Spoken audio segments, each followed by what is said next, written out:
కన్యా రాశి వారికి జాన్యువరి నెల 2026 సంవత్సరంలో గోచార ఫలితాలు ఏ విధంగా ఉంటాయో సశాస్త్రీయమైన పద్ధతిలో తెలుసుకునే ప్రయత్నం చేద్దాము.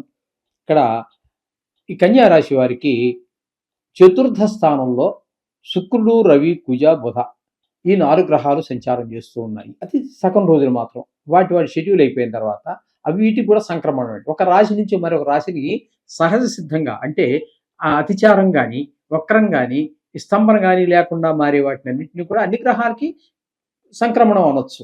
తప్పేమీ లేదు. అయితే మనకు ఆ అలవాటు ఏంటంటే రవి ఒక్కదాని గురించే రవి సంక్రమణం అంటున్నాము. కానీ అన్ని గ్రహాలు ఈ 4 గ్రహాలు కూడా సంక్రమణం చెంది మళ్ళీ 5వ స్థానం అయినటువంటి మకరంలో ప్రవేశిస్తూ ఉన్నాయి. ముఖ్యంగా మొదటగా ఈ కన్యా రాశి వారికి శుక్రుడు 12వ తారీఖు వరకు చతుర్థ స్థానం అయినటువంటి ధనురాశిలో సంచారం చేస్తూ ఉన్నారు. తదుపరి సంక్రమణం జరిగి ఆయన అక్కడి నుంచి ఈ పంచమ స్థానం అయినటువంటి ఈ మకరంలో ప్రవేశిస్తారు. ఇక్కడ చతుర్థ స్థానంలోను పంచమ స్థానంలోనూ కూడా శుభప్రదమైన ఫలితాలే ఇస్తూ ఉంటారు. చతుర్థ స్థానంలో ఉన్నప్పుడు భూమి, గృహము, వాహనము, స్వభావం ఇట్లాంటి విషయాల్లో మంచి తల్లిగారి ఆరోగ్య విషయంలో కానివ్వండి అటువంటి విషయాల్లో బాగా సహకరిస్తారు. తదుపరి ఈ నెలాఖరు వరకు కూడా పంచమ స్థానంలో సంచరించే కాలంలో పిల్లలు మన సంతానం బాగా చదువుకోవటము, వాళ్ళకి ఏదైనా దైవదత్తమైనటువంటి కళలకు సంబంధించినటువంటి లలిత కళలకు సంబంధించినటువంటివి ఏదో పాటలు పాడటం కానీ, నృత్యం కానీ, లేకపోతే డ్రాయింగ్ కానీ, శిల్పం కానీ ఇట్లాంటివి ఏమైనా ఉన్నట్టయితే వాటిలో కూడా వాళ్ళు బాగా రాణించేటువంటి అవకాశం ఉంటుంది. శుక్రుడు అనుకూలంగానే ఉన్నాడు కాబట్టి మనకి ఈ సినిమా రంగంలో వారికి, ఈ టీవీ రంగంలో వారికి, ఈ సోషల్ మీడియాలో వారికి అనుకూలమైన పరిస్థితే. ఇందులో ధనస్థానం అంటూ ఏదీ లేదు కాబట్టి షేర్ మార్కెట్ నేను సూచించజాలను. వాటికి అంత ప్రిఫరెన్స్ ఇవ్వటం లేదు. కానీ మొత్తం మీద మంచిగా జరుగుతుంది. కానీ చెడు అయితే చేయటం లేదు శుక్ర భగవానుడు. ఈ విధమైన ఫలితాలని శుక్రుడి గురించి చెప్పుకోవాలి. ఇకపోతే చతుర్థ స్థానంలో రవి 14వ తారీఖు వరకు, జాన్యువరి 14 వరకు ధనురాశిలో సంచారం చేస్తూ ఉన్నారు.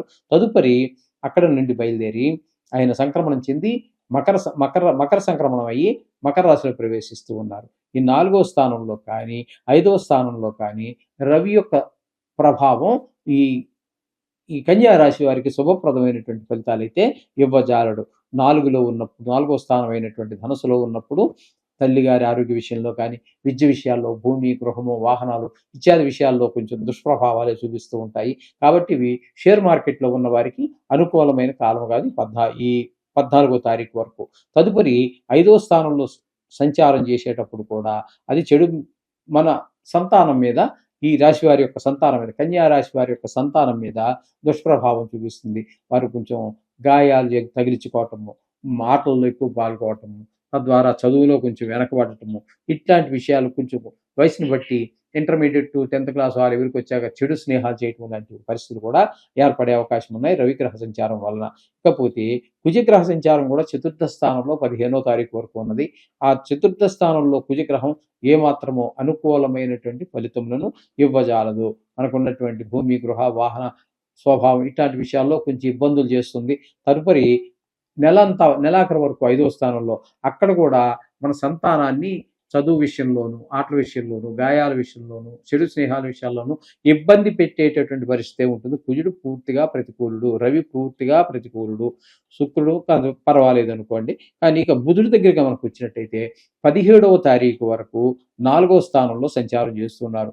ఈ 4వ స్థానంలో ఉన్నప్పుడు చదువు, విద్య, గురువు, గృహం ఇట్లాంటి విషయాల్లో పై 2 గ్రహాలు రవి, కుజులు ఇబ్బంది పెడుతున్నప్పటికీ బుధుడు కొంచెం సరిచేసేటటువంటి ప్రయత్నంలో ఉంటాడు. తదుపరి 5వ స్థానంలో సంచారం చేసేటప్పుడు ఆయన కూడా మన సంతానం మీద దుష్ప్రభావాన్నే చూపిస్తూ ఉన్నారు. చదువులు తక్కువ, ఆటలు ఎక్కువ, గాయాలు, చెడు స్నేహాలు, గొడవలు తెచ్చుకోవటం, ఇంటి మీదకి రావటం, ఇవన్నీ ఈ విధమైనటువంటి పరిస్థితులన్నీ కూడా 5వ స్థానంలో బుధుడు కూడా యోగించటం లేదు. ఇకపోతే 6వ స్థానంలో రాహు పరిపూర్ణంగా యోగిస్తాడు. వీరికి ఆరోగ్యం బాగుండేలా చూస్తాడు. అప్పులుంటే తీర్చేయగలుగుతారు. అప్పులు కావాలంటే పుడతాయి. దాన్ని మంచి సద్వినియోగం చేసుకోగలుగుతారు. మొత్తం మీద రాహు ఈ నెలలో మీకు డబ్బులకి ఇబ్బంది లేకుండా ఉండే ప్రయత్నం ఆయన వంతు ప్రయత్నంగా ఆయన చేస్తాడు. ఈ విధమైన పరిస్థితి అంతా మనకి ఇక్కడ రాహు వల్ల కలుగుతోంది. ఇకపోతే 7వ స్థానంలో శని గ్రహ సంచారం తీసుకున్నట్టయితే భార్యాభర్తల మధ్యన ప్రతికూలతలు, జాయింట్ వ్యాపారం చేసుకునే వారి మధ్యన కొంచెం అభిప్రాయ భేదాలు వచ్చే అవకాశం ఉంటుంది.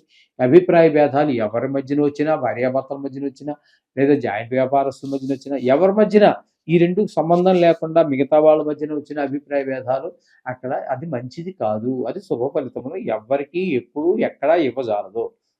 ఏకాభిప్రాయమే సర్వవేళలా సర్వదా వాంఛనీయం. అది సఫలితాలు ఇస్తూ ఉంటుంది.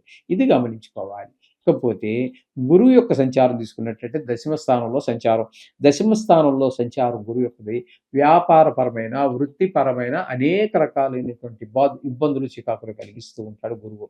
కేతువుని తీసుకున్నట్టయితే వ్యయంలో ఉన్నాడు.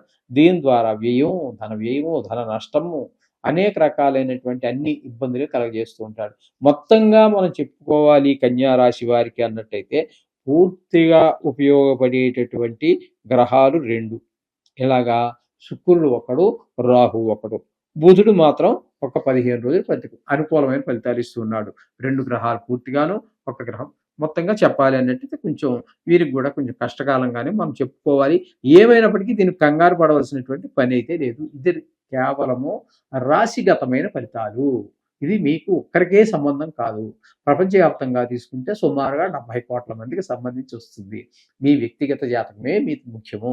అది బాగుంటే దీని ప్రభావం అంతగా ఏమీ చూపించదు. ఎంతసేపు మీ వ్యక్తిగత జాతకానికి దీనిని అనుసంధానం చేసి చూసుకోవటం వరకే. అంత అర్థమైంది కదండి. చేత ఏదైనా మొత్తం మీద అనుకూలం కాని గ్రహాలు చాలా ఎటువంటి వారికైనా ప్రతికూలమైనటువంటి గ్రహాలు ఉండనే ఉంటాయి. కాబట్టి మీరు మనం నుంచి చెప్పుకుంటున్నటువంటి నవగ్రహ శ్లోకాలు రోజు చదువుకోండి. దాంతోపాటు వీరికి ఈ శని ప్రభావం ఎక్కువ, ఈ గ్రహాలన్నీ ఉన్నాయి కదండి. మీరు వీరైతే ఒక ఎక్కువ గ్రహాలు ప్రతికూలంగా ఉన్నాయి కాబట్టి ఒక కేజీన్నర నవధాన్యాలు తీసుకోండి. రోజు ఈ మాత్రం తీసుకుని వెళ్ళి 2 చెంచాలు నవగ్రహాల చుట్టూ వేసి 9 ప్రదర్శన చేసి ఆ శ్లోకాలని మనస్ఫూర్తిగా చదువుకుని ఆ దేవుడికి ప్రార్థించి ఆ గుడిలో ఉన్నటువంటి కొంతమంది చాలా చేస్తున్నటువంటి పొరపాటు ఒకటి ఉందండి. అది నేను ఒకసారి చెప్పదలుచుకున్నాను.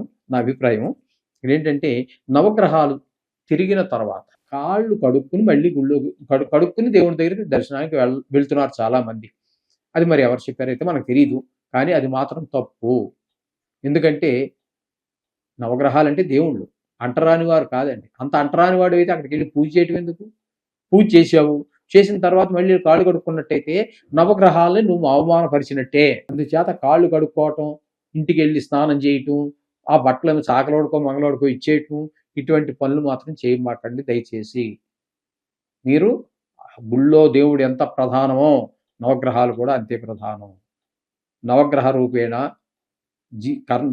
జీవాని కర్మఫలదం నవగ్రహ రూపేణ జనార్దన అని జనార్దనుడే నవగ్రహాల రూపాల్లో ఉండి మనం చేసినటువంటి ఫలితాలు పనులకి మంచి పని కావచ్చు, చెడ్డ పని కావచ్చు, దానికి ఫలితాలు ఇచ్చేటటువంటి వాడు నవగ్రహాలు అని చెప్పి శాస్త్రం చెప్తున్నది. అందుచేత ఈ కాళ్ళు కడుక్కోవటం అనేటటువంటిది మరి అక్కడ ఏదైనా శాస్త్రంలో మీకు శాస్త్ర ప్రమాణం ఉంటే చూపించండి. నేను కూడా మిమ్మల్ని ఫాలో అవ్వడానికి ప్రయత్నం చేస్తాను. ఓకే, ఇది మాత్రం నా అభిప్రాయం.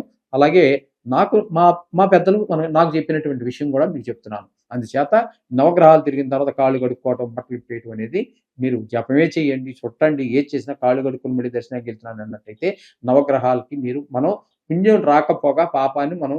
కాకపోతే ఈ వ్యయస్థానంలో ఉన్నటువంటి విశేషం ఏంటంటే విదేశీయానానికి సహకరిస్తుంది.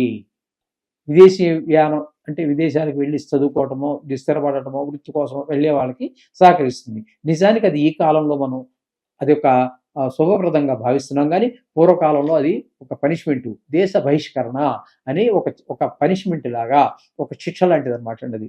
అది కాలమాన పరిస్థితులను బట్టి కాలం మారింది, అనేక రకాల పరిస్థితులు మారిపోయినాయి. కాబట్టి ఇప్పుడు అది శుభప్రదంగా ఆలోచిస్తున్నారు. మా దగ్గరికి వచ్చే వాళ్ళు కూడా చాలామందే ఉంటున్నారు. విదేశీయానం గురించి వెళ్ళగలనా లేదా అనేటటువంటి ప్రశ్నలు చాలా వస్తున్నాయి.